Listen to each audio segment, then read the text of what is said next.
আজ টোটাল 5টা স্টক নিয়ে ডিসকাস করব যেগুলো খুবই ইম্পর্টেন্ট লেভেলে ট্রেড করছে। পরের সপ্তাহে একটা ভালো মুভমেন্ট আসতে পারে, কিন্তু এখন ট্রেড করা একটু রিস্কি। ওভারঅল সেন্টিমেন্ট খুব একটা পজিটিভ নয়। তো আমার মনে হয় সামনের 3 সপ্তাহ থেকে 1 মাসের মধ্যে একটা সেল অফ আসতে পারে। তাই এই সময় ট্রেড নিলেও পজিশন সাইজ কম রাখবেন এবং আগের যেসব স্টকগুলো পজিশন নেওয়া আছে পারলে সেগুলোতে প্রফিট বুকিং করে নেবেন, এবং যেসব কোম্পানি ফান্ডামেন্টাল ভালো নয়, স্মল ক্যাপ কোম্পানি, সেগুলো থেকে এক্সিট নেওয়াই ভালো, এবং আমি এখন এটাই করছি।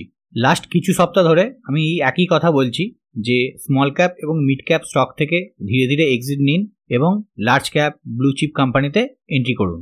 এটা কিন্তু শুধুমাত্র ট্রেডিং পারপাসের জন্য বললাম। লং টার্মের জন্য যেসব স্টক আছে সেগুলো এখন কিছু করছি না। যদি এখান থেকে 7 থেকে 10% মতো মার্কেট নিচে আসে তখন আমি সেই সব লং টার্ম কোম্পানিতে পজিশন একটু বাড়াবো। তো এটা পুরোপুরি আমার ওপিনিয়ন, আমি এটা করছি তাই বললাম। আমি করছি বলে আপনাকেও করতে হবে সেরকম কোনো ব্যাপার নেই। আপনারা নিজেদের ফিনান্সিয়াল অ্যাডভাইজারের সঙ্গে কথা বলে তবেই কোনো সিদ্ধান্ত নেবেন। তো চলুন এবার এক এক করে স্টকের লেভেলগুলো দেখে নিই। তো প্রথম স্টক সিরকা পেইন্ট। তো এখানে ডেইলি চার্ট ওপেন করা আছে।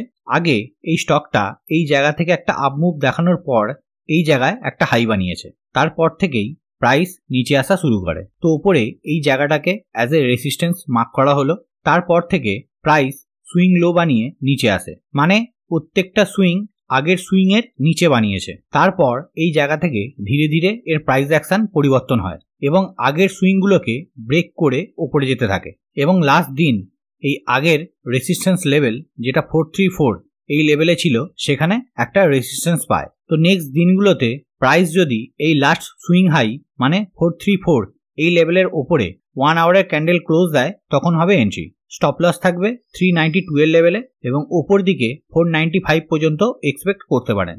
এখানে risk to reward ratio 1:1.5। Next stock Tata Power. তো এখানে ডেইলি চার্ট ওপেন করা আছে।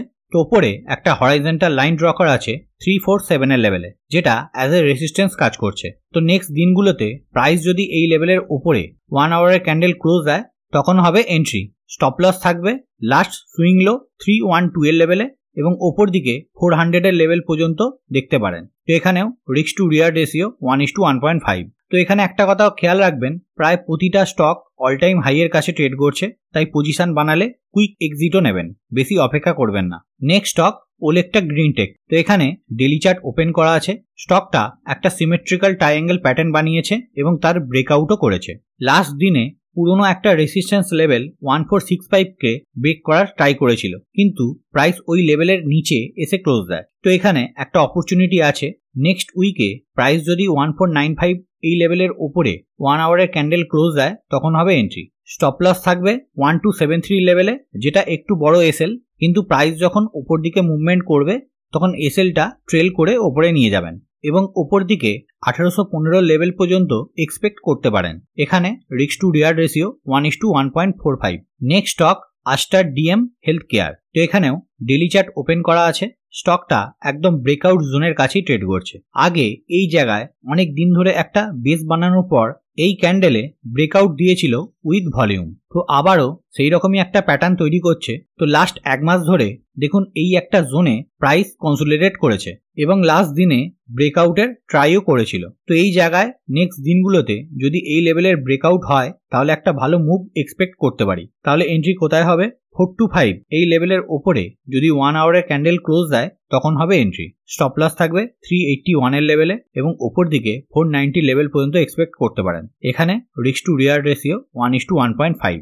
Last stock Trident limited. এখানে উইকলি চার্ট ওপেন করা আছে। এই স্টকটা আমি আগেও দিয়েছিলাম সুইং এর জন্য আগস্ট মাসে। 38.20 তে এন্ট্রি ছিল এবং সেখান থেকে 10 থেকে 12% অ্যাচিভও হয়েছে। তো আবারও একটা অপরচুনিটি তৈরি হচ্ছে। তো স্টকটা একটা অ্যাসেন্ডিং ট্রায়াঙ্গেল প্যাটার্ন বানিয়েছে যার ব্রেকআউট হতে পারে। সেটা যদি হয় তাহলে একটা স্ট্রং আপসাইড মুভ আসতে পারে। তাহলে এন্ট্রি কোথায় হবে?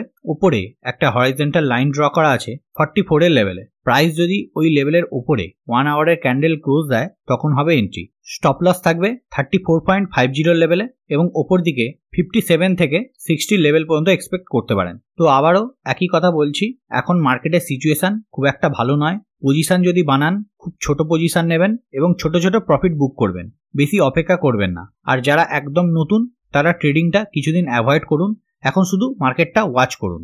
তো এখানে ডিসকাস করা প্রতিটা স্টক এডুকেশনাল পারপাসের জন্য বলা, কোনো বাই বা সেল রেকমেন্ডেশন নয়।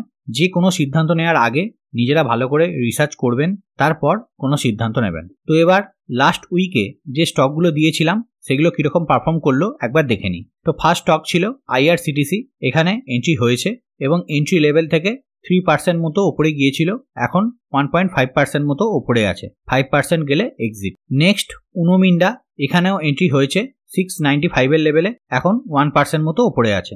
নেক্সট অশোক লেল্যান্ড, এখানে 185 এর লেভেলে এন্ট্রি হয়েছে, সেখান থেকে প্রায় 2.5% মতো ওপরে গিয়েছিল, কিন্তু এখন 3% মতো নেগেটিভে আছে। তো যেখানে এসএল বলা আছে সেখানে রেখে হোল্ড করতে পারেন।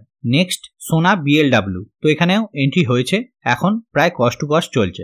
লাস্ট বলেছিলাম কল্পতরু প্রজেক্ট, এখানে 729 এর লেভেলে এন্ট্রি হয়েছে, এখন 3.5% মতো উপরে আছে। তো এখানেই আমার ছোট্ট ভিডিওটা এন্ড আপ করছি। যদি এই অ্যানালিসিসের ভিডিও আপনাদের হেল্পফুল বলে মনে হয় তাহলে লাইক এন্ড শেয়ার করে দেবেন।